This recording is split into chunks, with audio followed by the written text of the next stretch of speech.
Hi there. I am so sorry I am late. I would be 3 minutes early if I had just scheduled this live when I thought I wanted to at 8, but I decided to do it at 7:30 instead. And now I live to pay for it because, honey, she's late. She is late. She couldn't even get it together, honey. She just like, like I wanted to get some things done. I want to get some things done. I just couldn't get them done in time. But by the time I realized like what time it was. So anyway, now I know what time is and I hate time. I've talked about this before in my podcast with Wa that I feel like we shouldn't be bound by time, but we have to be bound by time. I understand that. It's like this world, but like, is it this world? This is all simulation anyway. So what is time? Having said all of that, welcome to tonight. We're actually talking about 90 Day Fiancé. Don't even worry about it. Happily Ever After. It's season 7, is episode 8. Under Pressure, my love. That's what we're talking about, but also life. You know how it is. I have some pictures for you all so we can talk about it. What a crazy episode. I really, really liked it. Um, I mean, God bless the gold of this kind of show is the kind of scene with Usman's family. Because when you, like, are gifted that kind of scene where it's just like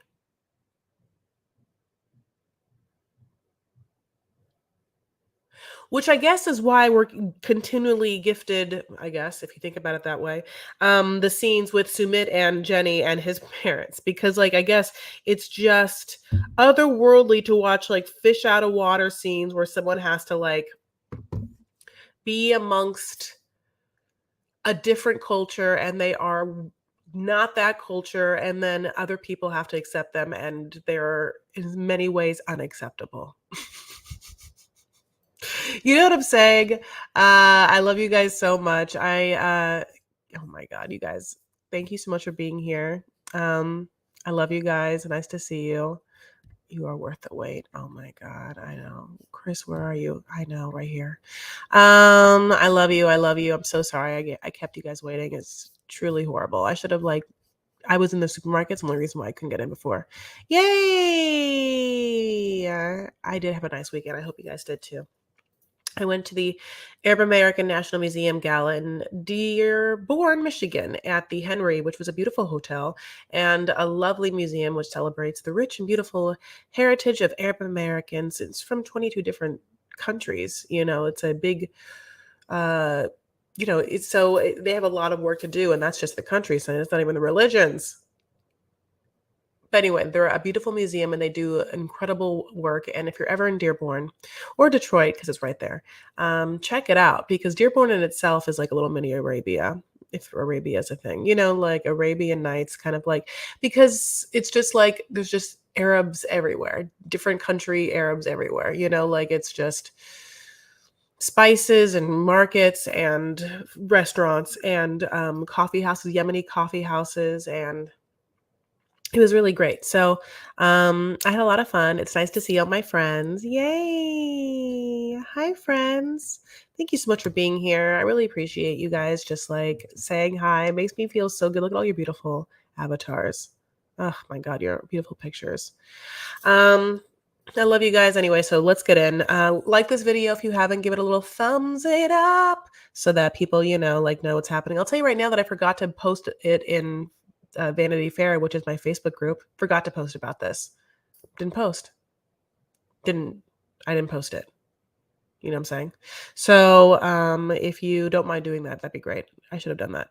But then I was late, so it was kind of like, if you're here, then I want to know how you knew to be here. That's an interesting thing. Did you get a like YouTube sitch? Tell me how you in like not. I would love it now, but I would love it if you like said that in the posted comments. Okay. Kimberly and Usman. I really like what a gift. I mean, that's what I wanted to start about tonight as I got a little sidetracked, but basically, let's talk about it. So Kimberly is a gift giver. It's a love language. Her love language is gift giving. She loves it. She also has a lot to give. Both money for some reason and resources, but also like love. Also sprays of Body Fantasy raspberry spray. If you want those, she has it. So basically, knowing Kimberly and knowing that Usman is taking her to visit his family in Sokoto, and knowing that Usman's mom is going to be a hard one to win, she does what she does, which is like she can't get Usman's mom like a PlayStation 2. You know, like what would you give? Like, what would be like? Okay, what would be an over the top gift to give a mother of a whatever bride, like, or a mother of the group, whatever it is? Like, what if you just came to someone's house and got her like a KitchenAid mixer? It's like, oh, it's a $400 machine. Like, oh, that's really nice. Like that's fancy. That's fancy. Like, if I feel like my microphone just fell off. I feel like if someone gave a mother a KitchenAid mixer the first time you met that person, you're all doing YouTube notification. Good. I'm glad. I'm glad. That'd be like a nice gift. That's like a nice gift. It's like really nice. She goes and gets them a cow. She's gonna go to like this place. It's like a pet store, but instead of like selling like, which you can't have in California, like fancy pets or beta fish or whatever. It's like full on farm animals. They're just like in the fields, honey. Just like goats and donkeys and like cows or whatever. And she's just like petting them or whatever. And she is sort of like not remembering exactly what's going to happen to them, or she doesn't really care. It's like a cultural thing. She's like, listen, I can just give this cow to Usman's parents and, mom, and get in good. And listen, Usman's mom can do whatever they want with the cow. They can like milk the cow. They can like have a little ground beef for later. Little like tacos, bolognese. What do you want to do with this cow, honey? I mean, a cow is a whole bunch of meat. So like if you killed a cow, you have to like get it butchered and then you have to like really freeze it. I mean, I really am so horribly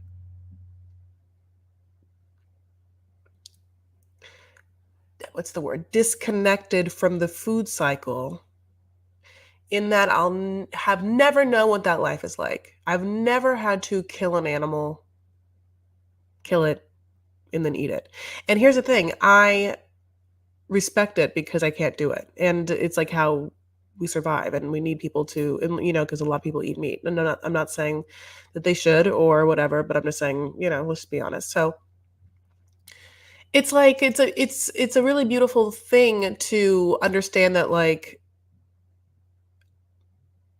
it's how we are and how millions of people have always been, and like how people around the world are in this country. Yes. And people like are, like incredibly ethical game hunters, and people like use all the meat and stuff like that. And then there's also like horrible game hunters that like use things for whatever trophies. My God.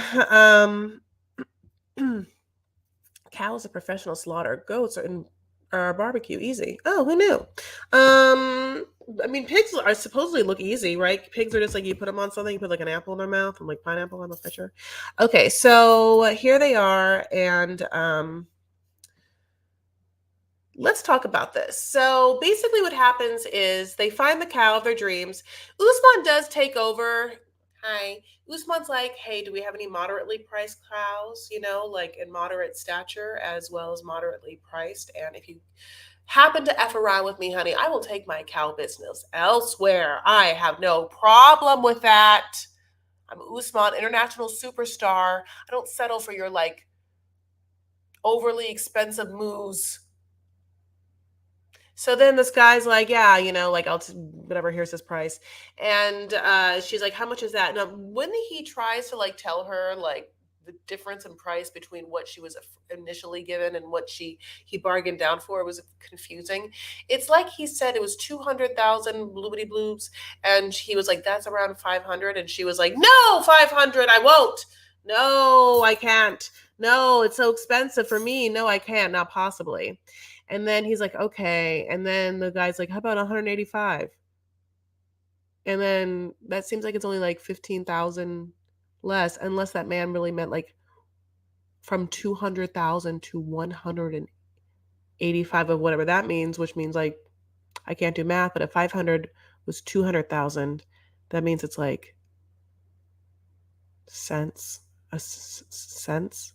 Cheers, Jesus, I cannot do math, you guys. I can't believe how bad at math I am. Uh 550, 500 is two, so it's like 5 times 4 is 200. So 500 divided by 4 would be 44. It's like $11. Is that true? If you are a math whiz and you can do that for me, I would really I would love you for it. Okay, I can't do it. I mean, like you just saw me try. 350? I don't know. 50 chickens? God bless. So, this cow salesman, has never seen a white person before in the flesh. Never. And Kimberly is the first one. Isn't that so interesting? Like,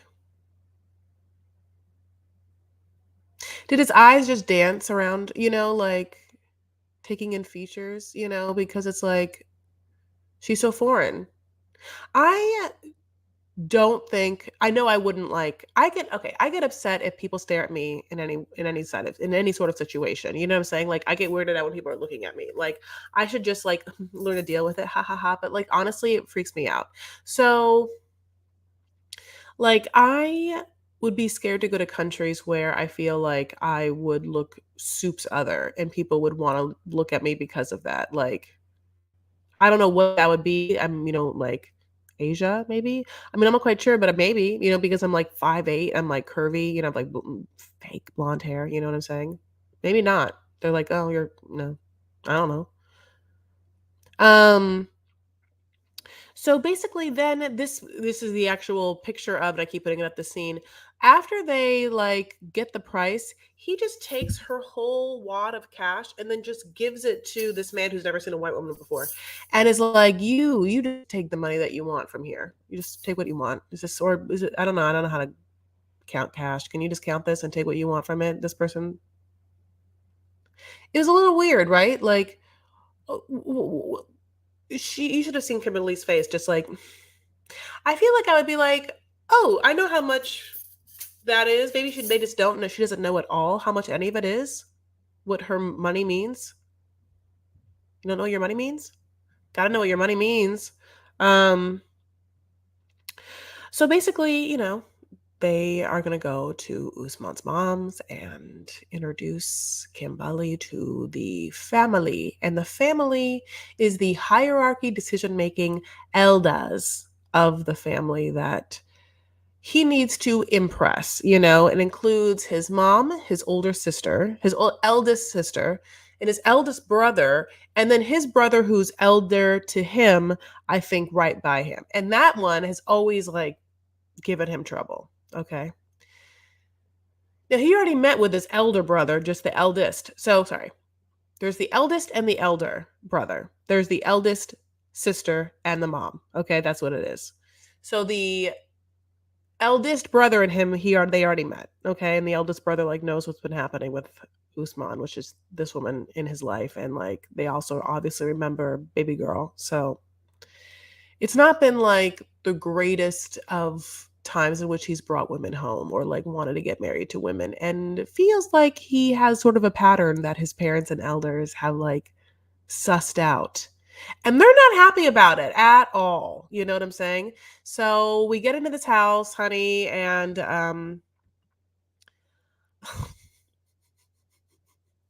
this is such a beautiful scene. First of all, I won't ever get over the sofa seat. I can't look at this. It looks like rose gold, looks like leather rose gold, just curved arms, just woodwork, just so okay. First of all, that's one whole thing. But then basically, so Usman said, so Kimberly doesn't even want to walk in. She's like, "You go first, and I'll just be back here." And he's like, "No, we walk in together." She's like, "Or you just go first." He's like, "Or we walk in together." So they walk in together, and immediately she's kind of wearing, the hijab, which basically reminds me of when baby girl Lisa wore it and looked like ET. You know what I'm saying? God bless. Remember that? That was the meme for the memes. Kimberly, looks the same. And it sort of like falls off when she sits down, which I don't know if that was great, but she didn't know how to like do it right. And Usman starts talking, and she, before walking in and before, tried to iterate to Usman that she was just going to be herself, just going to be do Kimberly. And he's like, well, have you ever been anything but? She's like, nope, because that's all I can do, honey. Me doing me. I only do me. He's like, great. Wa, in her review of the episode, which by the way is already up in the Patreon, but we're getting it edited, God bless, said that she also was surprised that Kimberly didn't walk in with like an assalamu alaikum, assalamu alaikum, or something like that.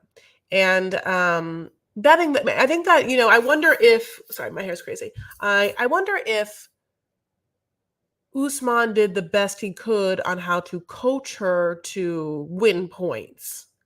You know what I'm saying? Like, because definitely the cow, like would backfire in a way. God bless. And like, I wonder why he didn't understand that. Did he run the cow by his elder brother? Like, he seems like a big purchase at the end.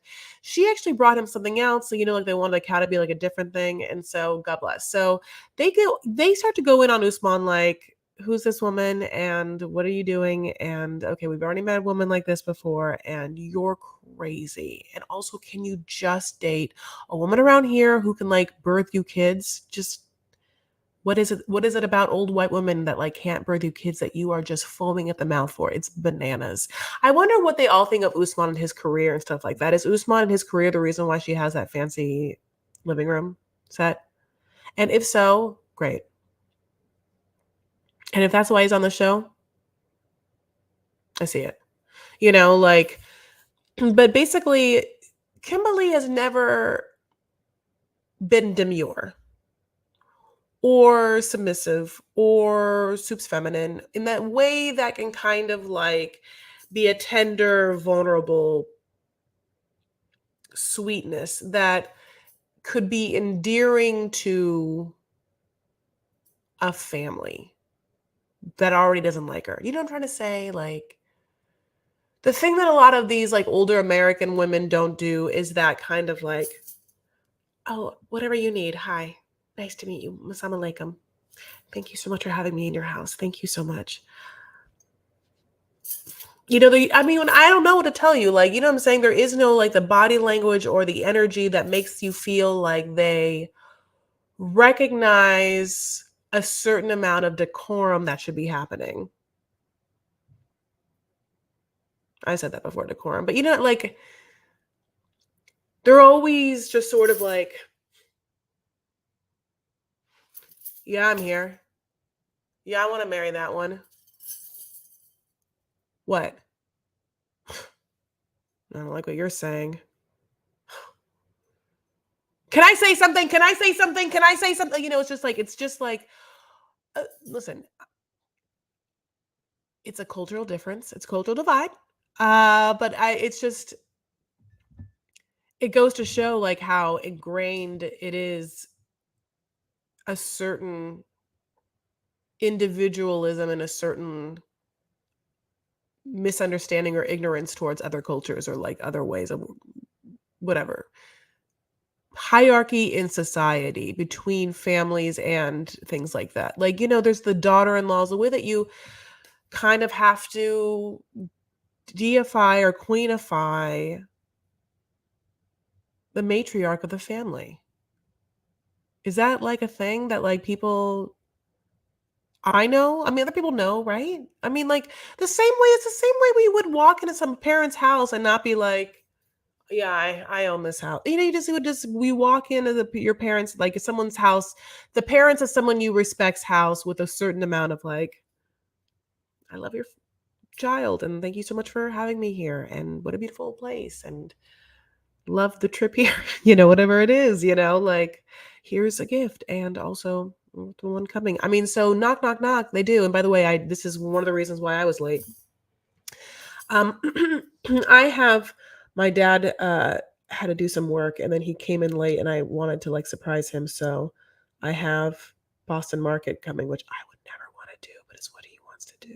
Okay. It's what he wants to do. So, do you hear what I'm saying? Like, I would never do it. I'm not like a Boston Market fan, but like that's what it is for me. So, um, basically, they had Postmated as they will instead of Boston Market that cow, which comes knocking at the door, and then they go and answer the door, and it's the cow. And the minute they see the cow, it doesn't work well. Like it backfires, like I said. Suddenly, Usman's brother is like, bribe, bribe. I smell it. It's a bribe, and like that word is definitely a word in English that Kimberly knows, so she loses her effing mind. Honey, she can't hide it, like she's so excited. No, no, no, no, no. I know, I know, I know, I know, I know. I want Usman. I want Usman. Like it doesn't go well for her. So sorry, I'm trying to see. Where's my thing? Oh, on its way. ETA. Oh, great. I'm going to give this order to just give me. Okay, I'm texting it to my dad so he knows what's happening. I'm such a good daughter. So,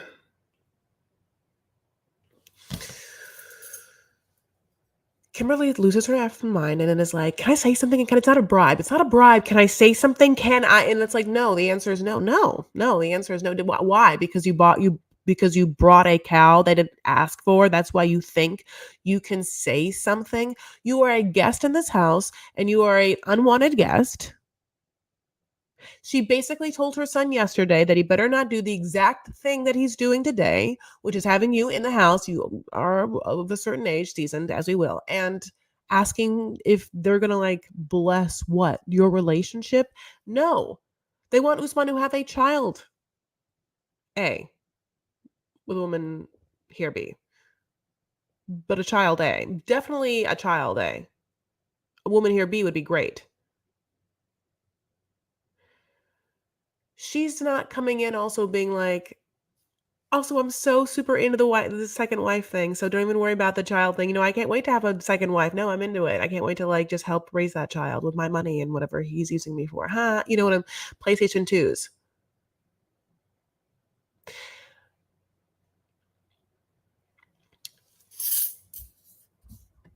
Can I say something? No, Kimberly, shut up. They already don't like you. The last thing you need to do is open your mouth. Yeah, yeah, yeah, yeah. Like I couldn't believe it. The audacity, the caucasity. Like, no, you cannot. Like, why would you think you could? I would never in a billion years in that situation. I mean, I couldn't ever. I'm so like afraid of like confrontation. I just like said this before also, I think at the podcast. Like if I was in that situation, I would have to get out of it immediately as stealthily as possible. Just like, I mean, whatever it took, like, oh, okay, well, I am going to walk out this door, honey. I'm just gonna leave. No, no, yeah, be outside. No, be outside. No, I'm just gonna like, no, it's fine. Just like keep talking. Keep talking. I'm good. I'm good. Sorry, bye. Sorry, bye. Like she really wants to fight for what? What does she think she's gonna say that's gonna be like, oh, I mean, unless she's like, let me tell you something, let me tell you something. The cow is not a bribe, it's just because I like cows. And also B, I'll let him have a second wife, so don't worry about it.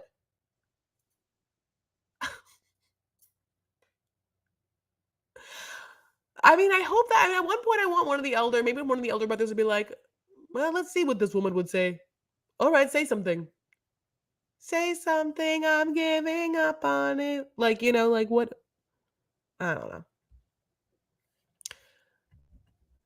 Don't you think the producer tell the fiance to show tattoos, dress not modest, bring no gifts, and be loud and rude? I mean, like, yeah, they have to know that that would be the like more active choice. Like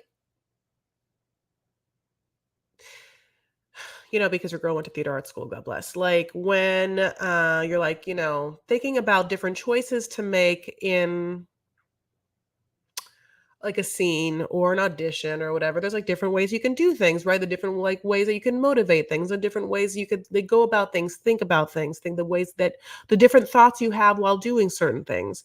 And while you're evaluating all of the options you have and what rings truer to the character, one way also to think about it is what is the most active choice? Because the most active choice would be inevitably m more alive and more entertaining.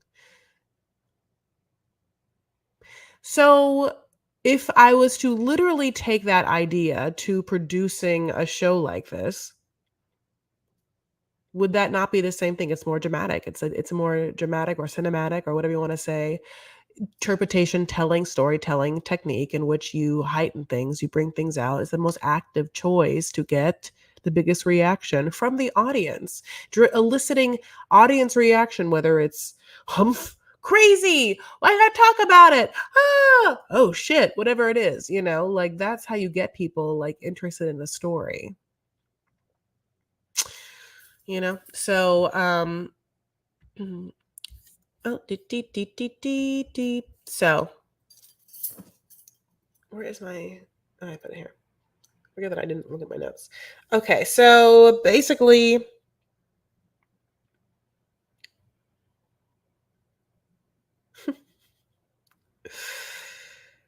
basically, Kim just is like screaming at the family as it like cuts away, and can't imagine it's going to go uphill from here. Like it's going to be even worse. And my favorite part is absolutely this picture when Usman's mom is like, "May God take that woman away from us. May God take that woman away from us. Oh, dear God, please, please take her away from us." I mean, "May God take that woman away from us" is like the burniest, shadiest burn of burns. Like I want to say that about Angela. May God, inshallah, God willing, inshallah. May God take this woman away from us. Inshallah. God willing. Uh, and also just to like know that across those two women are sitting like a Kimberly, like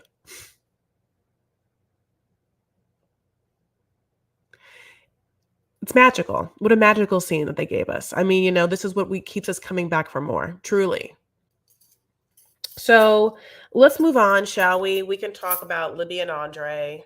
Libby and Andre have their basically they're having breakfast in the morning, but then they have their their green card meeting with what seems like the authorities for the extended version, which should have just been granted to them, but it wasn't for some reason. So they have to go back in and have a conversation and like an interview with them, which could be the same kind of things where it's like they're proving the relationship, maybe. And so they have to will prove the relationship by answering questions that are similar to each other because they're a couple. So they're like going in and laughing about certain things on the way there and deciding what they're going to say about certain questions, like many times do they have sex per day? Like two? Well, sometimes it's five and sometimes it's zero. So we'll just say average two, like. And then they get there, and then the next scene is them like very upset, like just angry, angry, angry.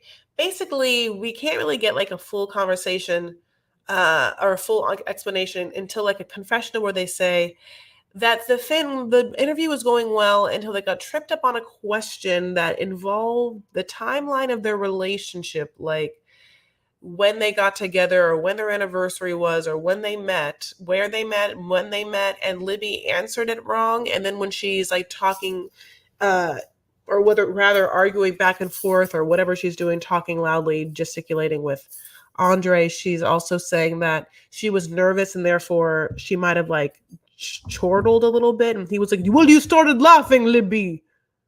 And that is what happened." Like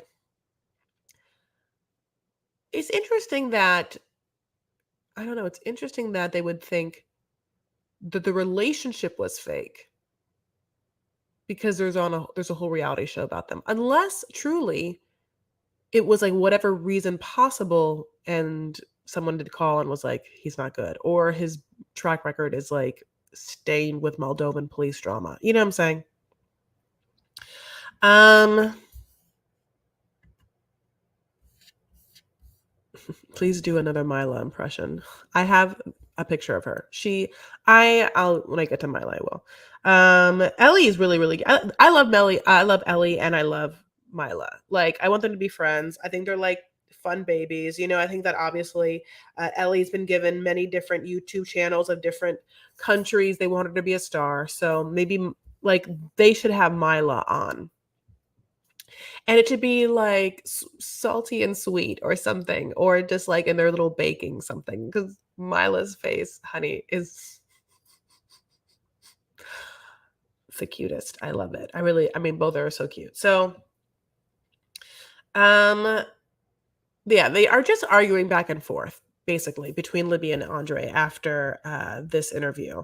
And like, he's upset and she's upset, and people were like, he's yelling and verbally abusing her. I don't really know if it was like that. I felt more that, uh, that he was just venting.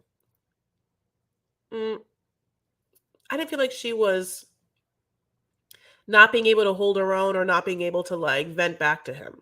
I think they were just discussing things. I think like many, I don't know. I just didn't feel like that was that bad. But people really did. So,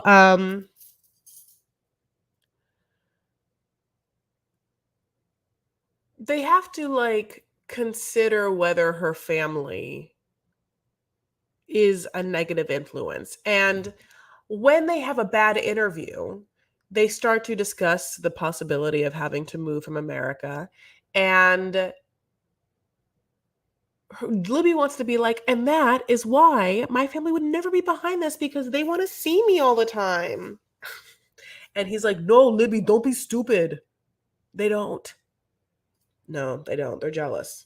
They want you gone. Or Libby thinks that they're just dumb enough to think that for some reason Libby would stay. And Andre wants to make it crystal clear, honey, that she would not. Wherever he goes, she goes. Like kid sister. Wherever he goes, she goes. Kid sister, kid sister, kid sister, kid sister, kid sister and me. Come on.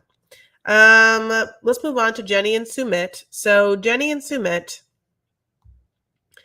are leaving their like beautiful, honeymoon situation. He's folding, and I don't want to even really go into this because I can't even understand completely what happened. But all I will say is that they launch into this really disgusting, gross, unnecessary TMI, what the fuck, no thank you story, where they're basically saying that using one of the Kama Sutra techniques, so basically what that Kama Sutra guy said, which is that Jenny's too old and she will cause injuries, happened, where in her like, what is, they call it, it's reverse, it's cowgirl. It's not reverse cowgirl, but it's cowgirl. We're just sitting on top. It's woman on top. It's on top. She somehow like dislodged his navel, which I think is his belly button, causing leakage and extreme stomach discomfort, diarrhea. That is okay. And they're like laughing and giggling about it. And then their story is that he calls a doctor. The doctor calls someone else to pray over him. And then it absolutely gets completely healed, except it still kind of hurts. That's what we hear. That's what we hear. That's the story. Okay. Um honestly, like I can't. I can't be beholden to like having to hear that kind of situation from you. Like I need you to keep that information for yourself. Like I don't understand what you're telling me. I don't want to understand, and I whatever it is, honey, like I'm so sorry, but like just say that it was fine and pack your bags and let's get back. They then go and stop by an appliance store, like that's a Sears, and they're talking about the fact that they have to upgrade their apartment because they live in that old place that they had brought the parents to, even though they had moved to the new place, but they couldn't stay in the new place because all of her like documents were going to the old place, so and they could just come by at any time. So blah blah blue, blah blah blue, Um, And then they have, like, the cleaning conversation, and the cleaning conversation is, like, basic kind of like Jenny's version of cleaning versus Sumit's level of cleaning, and whether that is American cleaning versus Indian cleaning or whatever it is, that's what they're talking about. Now, we've had this conversation before. We have a lot of the Jenny Sumit conversations over and over again. It's a very redundant couple. If it's not about, like, her being old, him being young, the parents, now, like, the cleaning conversation, like, it's just, like, repeated patterns, okay? So, she, like, doesn't really know how to clean in the way that things look clean. She knows how to, like, tidy up so that she feels somewhat okay with things, but she doesn't clean in the way in which uniformly other people would look at the space and be like, "Wow, that's clean." You know what I'm saying? Things are amok. Things are amok. And people know that. I'm sorry, I just wanna make sure this food is delivered.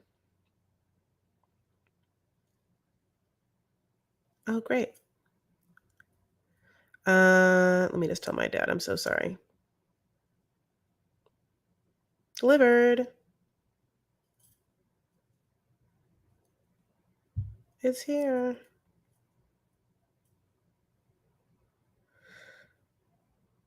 I'm still.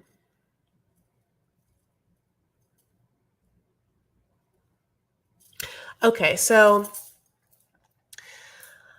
basically, he's like, "Okay, can we, get the place a little cleaner if we're going to spend money on cleaning things? Like, I don't wanna just buy things that aren't gonna, like, have a drastic change." And she's like, "What do you mean a drastic change?" Like, "Well, like, my mom wants these." Oh, Bonnie! Thank you. Hey, Chris. Loving your channel. I love you. Thank you so much. That's so sweet. I really, really appreciate it. Ah, what a very generous, generous super chat. Thank you, my love. That means a lot. How are you? Is everything good? Hey. Oh, I see you. Yeah, that's so generous. What do you think of this, Bonnie? What do you think of these crazy situations? And who's your favorite couple? And what couple are you not into?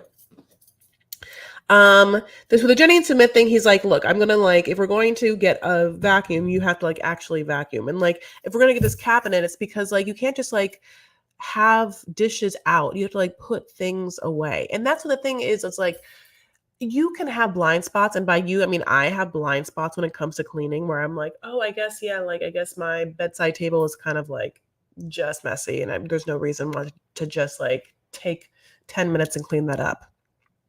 Plus, it'll make you feel better. It's hard though because I am naturally a messy person. Like I it's hard for me to move about my space and use anything without leaving it worse off than it was before. It's very hard for me to just, I guess, clean as I go. I don't understand how people do that. People do that. People just like use one thing and then put it back and then use one thing and then like put it back. Use one thing, put it back. They're never in like a rush, I guess, to go anywhere, so they have all the time to put things back. They're just like meticulous to I wonder if I ever like because I feel like, there could be a situation where maybe I could be like probably diagnosed with ADHD. You know what I'm saying? And maybe other people are doing that too, but I'm just saying like my own knowledge of myself. I wonder if I could get along with being a cleaner person if I was on ADHD medication. Just wondering. By the way, there's like a national Adderall shortage. Okay, that's also happening. But the Adderall shortage is like a hard time to be also happening alongside this BravoCon news. Come on. The BravoCon news has like taken over the news cycle completely. I feel like there's so many like tidbits between the Gorgas and the Judices and like Erica Jane and like PK and Dorit and like, there's just so much. And we'll talk about that at the end. If you know about that and you care. Will Andre be deported? I don't think so. I think all of this is just drama for Family de la Bay. I think they're, like, arguing back and forth was just, like, drama. I think everything's fine. I really do. Family de la Bay. Um, Oh, girl, same. Not as clean as I go. I wish I were. I heard creatives are more messy, and yes, I take the ADHD back because it goes real. Absolutely. Um, so basically, they're arguing Jenny being like, "Are you saying that I'm messy? Are you saying that I'm a dirty person? And if I am a dirty person, why can't you clean? And like, does your mom scrub her own floors?" And he's like, "No, that she has a maid." She's like, "Great, get a maid. Get a maid." He just like okay. Both people. Okay. What does he think that Jenny is going to? It's interesting, I guess, that he thinks that Jenny is going to get cleaner than she is now, knowing how seasoned she is.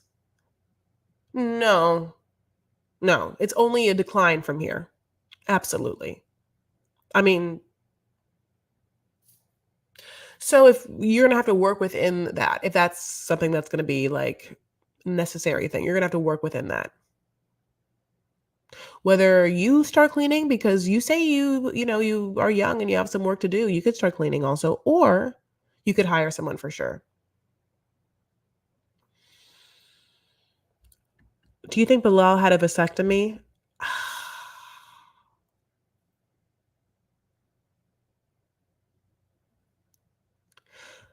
No. Because if he did, he would, I think that after he wait, isn't he has gotten his fertility thing? Because he would be more, I think, like, "Yeah, let's just try," and be like, "Oh, I guess you're just, you never can just have a kid." Like, I don't understand why he would lie about not letting her, like, freeze eggs or anything like that. Unless I think he did. You guys think he did? That would be crazy. I mean, that'd be crazy. Okay, so we're gonna move on to should we move on to Bilal and Shai?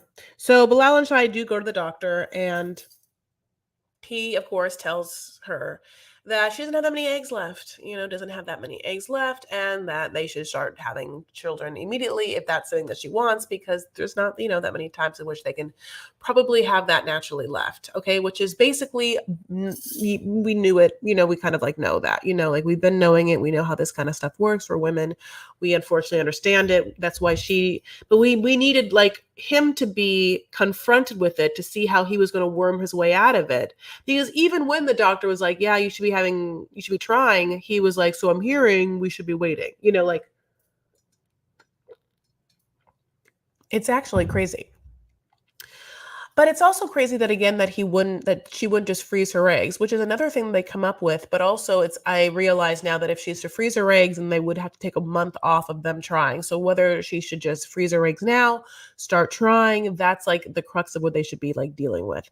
But it's absolutely bananas that they didn't get this piece of vital family value cemented between them before they got married. That part is the craziest. I mean,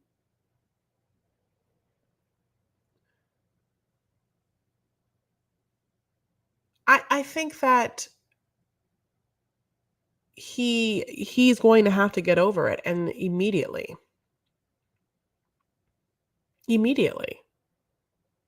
At that point, I would be like, "Oh, I'm not gonna have sex if you put a condom on. Sorry, it doesn't feel as good. Tee hee hee." I would just do the reverse if I was shy. Could you imagine? "Sorry, it doesn't feel as good, so, like, no. But if you wanna, like, raw dog, I'm your girl. Hi." I don't know what you would do, honey. I don't know how you get him to, like, do it. Um, Bilal just is like is he thinks that there's like he just is like always just trying to like slow down the process, being like, I think like getting all this stuff is putting the cart before the horse. And I think it's because she wanted a doctor to look him in the face and be like, she doesn't have that much time left. She doesn't have that many eggs left. She doesn't have time nor eggs, honey. So get to it. Um, let's go on to Jovi and Yara. So, because I really love this picture.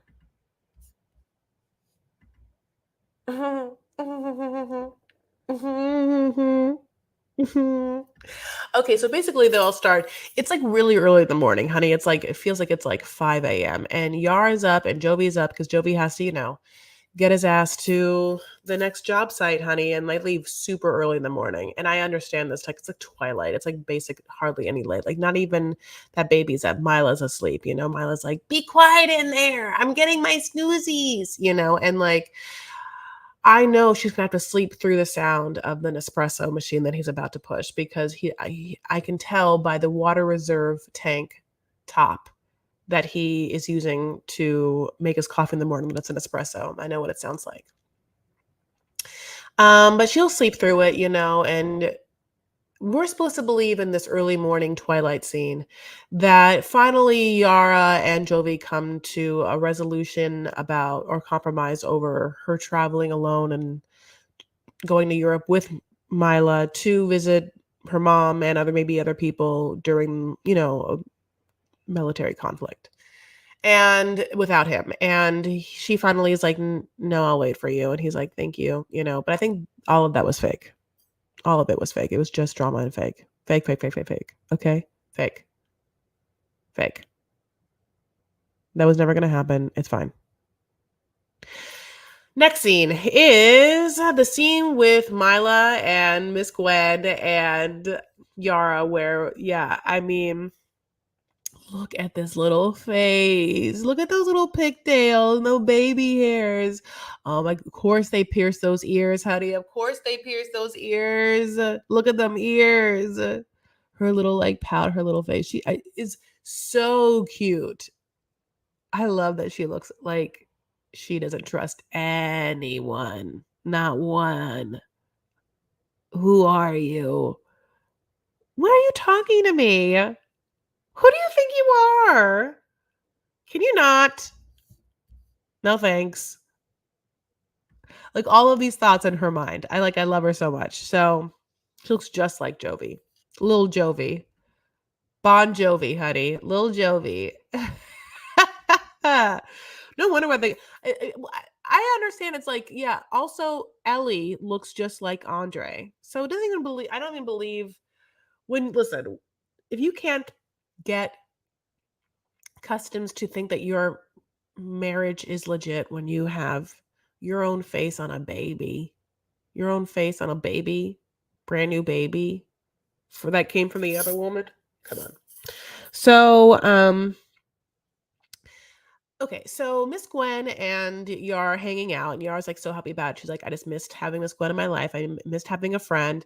Go to this place where they're going to like craft or whatever. And it's like, I'm sorry, it looks like the most mundane, worst craft. I mean, I am sorry. I come from a color me mine background. It's color me mine, like where you go, honey, you pick whatever pottery you want. And maybe it's useful in your life. Like maybe it's a salt pepper shaker, maybe it's not like a big cigar ashtray you made your dad that he never used. Anyway, there's this woman who is like over it. Like, hey guys, welcome to blah blue blues. We're gonna make these word crafts. Here's a word craft right here. Here's a word craft right here. Pick whatever one you want. Do it. This woman was over it, which I get. I mean, you know, she didn't care that she was on a show. It felt like, honey, she was on a show every day.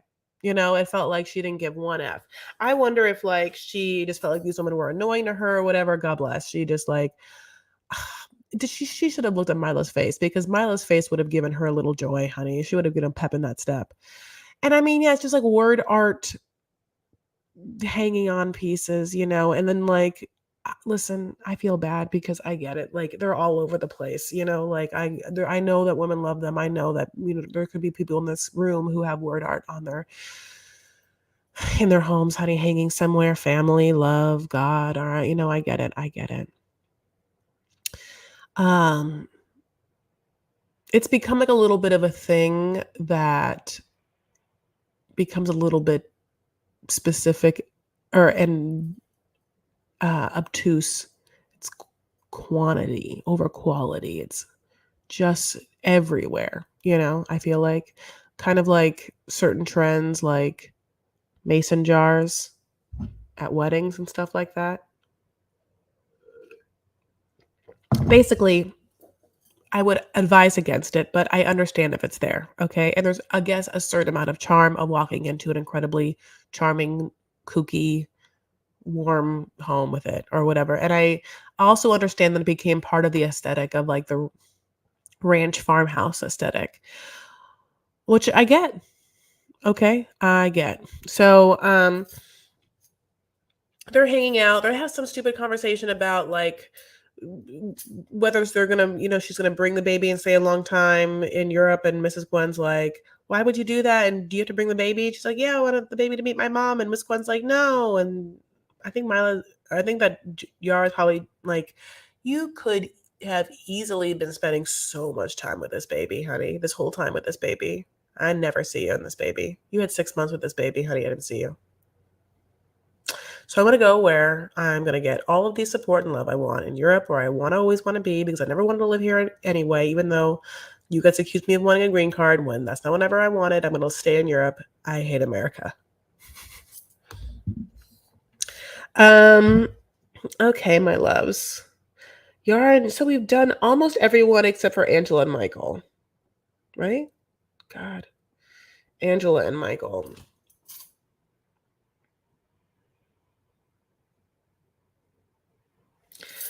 I don't really want to talk about them. I don't really want to talk about them anymore. I just don't know what to say about it. We're supposed to believe that Renee talked Angela into staying, like, to spend one more day to have a conversation with Michael, and that Michael, like, somehow also agreed to have a meeting with her, and they meet at this bar, and she, like, downs, like, drink after drink, and she's so excited to wear, like, this dress with no bra, and she just yells at him. She won't let him talk. He's like, "You never let me talk, and can you let me talk?" And she won't. She starts being like, "Give me your phone. I want to see your phone." And he's like, "No." And she's like, "Give me your phone." And then he like somewhat puts it in her purse and then takes her purse, and she's like upset about that. And they put the purse on the table. Like it's like a crazy back and forth. I don't understand. It's just very abusive. It's very toxic. That's all I'll say about it. I mean, I know I said skip the trash. It's like, I don't even know. That's all I mean, that's if you guys will want to say stuff about it, I will bring it up. But like that's what that is, okay? So can you believe all the BravoCon news? Have you been watching that? Only because like I didn't go to BravoCon, but I don't remember ever it happening to the like the degree where like so much drama has come from it. Like they must have gone in being like, everyone do something. Make the most active choice. So like Jennifer Aiden, like in a lobby, like threw a drink at Joe Gorga. Anytime anyone throws a drink, I'm always just like, oh, the oldest trick in the book, honey. Like we get drinks thrown on people all the time. Liverpool Lass, 4:45 in the AM in the UK. Hey Chris, I've like fully watched. Oh, thank you so much, my love. I hope that you're good. I hope that everything is good there. Liverpool Lass. I love you. I loved going to the UK. I want to go back to Edinburgh so bad, but I want to like travel all around it. That's so awesome. Thank you so much for that comment. Um, Basically that's what's happening, and everyone's talking like, the Teresa Giudice is not talking to the Gorgas, and they basically being like, we're not friends, we're not family, it'll never happen again because of like the fame and money, greed, and situation, and the fact that like goes all the way back to that Teresa never wanted them to be on the show, but like if she loved them, why wouldn't they want the best for everyone? So it was just kind of messy, very messy in that situation. I mean, everyone was just like on their worst behavior. They had this like medley of people singing their songs, and it was really bad. Kenya Moore singing like Gone with the Wind, Fabulous, and Melissa Gorga singing like On Display. And for some reason, other people had a live mic, but Melissa Gorga didn't. Melissa Gorga would be a better performer if she would put her hair back and she like would have better posture. She kind of like comes off a little like stiff. But Dua Lipa did too, honey, and now Dua Lipa's Dua Lipa, you know? Thanks so much. Thank you so much. Um, the New York cast was revealed, including Jenny Lyons, who was the director of like with the fashion, like the head of J. Crew for a long time. So they're gonna have a brand new cast and maybe bring back like in the old cast and there's some like OG version or whatever. But it just seems like okay, so yeah, so then Erica Jane said that PK and Dorit would probably be the next couple that's gonna break up, and then PK and Dorit like released statements being like, "You're crazy and you're dumb. You're wrong about everything, so you're wrong about this." And misery loves company. Yeah, Joe Gorga like lost his mind, like talking about like the pain and sorrow that he like has endured. Oh, I want Rosie. I want Rosie. I wish that Rosie was there. Where's Rosie? I loved Rosie. I thought I saw Kathy Wakili this weekend, but I don't think it was her. For a moment, I was like, Kathy? But because it was like an Arab thing, so I was like, Kathy? Kathy Wakili. Um, I don't think Teresa really enjoyed when any of her family was on.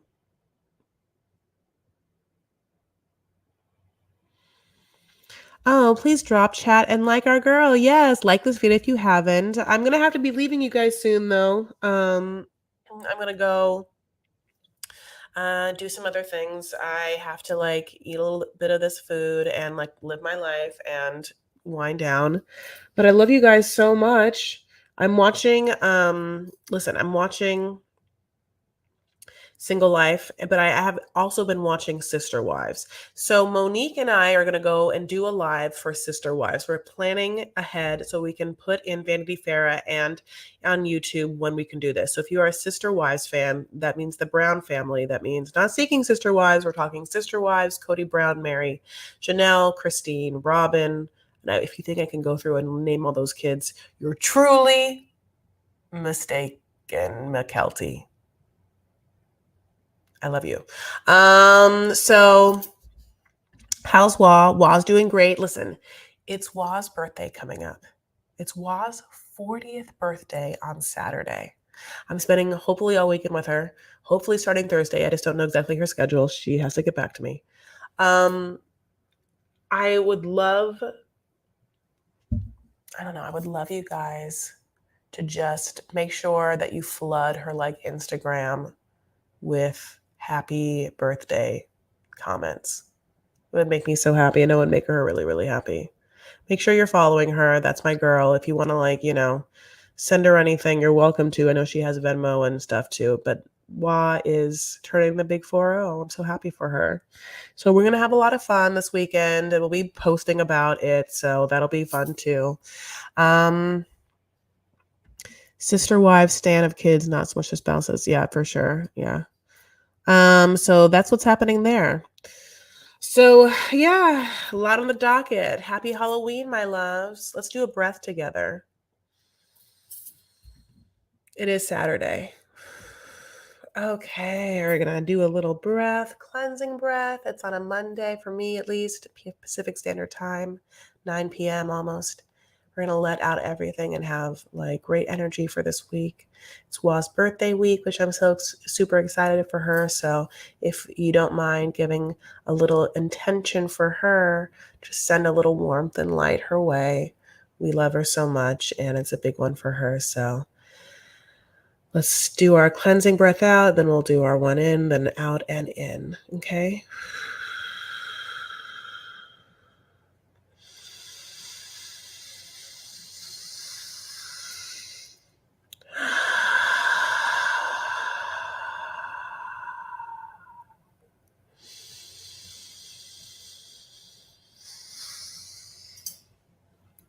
Yes, all my loves all together. Everyone in this room just breathing together and connecting. I'm so always incredibly grateful for your presence in any engagement or just your presence that you are here spending and sharing time and space with me. Even though I said in the beginning I don't like time, I meant in the time in which we have something we have to abide by instead of things that we just live in. But other than that, I love you guys obviously very much, and I want you to take care of yourselves and one another and stand up for what you believe and make art and sometimes make love too, maybe. Maybe. Happy birthday to Wah. Follow her at Just Call Me Wah. Of course, I'm at Chris L. Farah. I love you guys. Listen to Docu Sweeties. Patreon.com/Docu Sweeties has this episode of HEA and Love After Lockup and Sins of Her Mother all the way up. Bye, friends.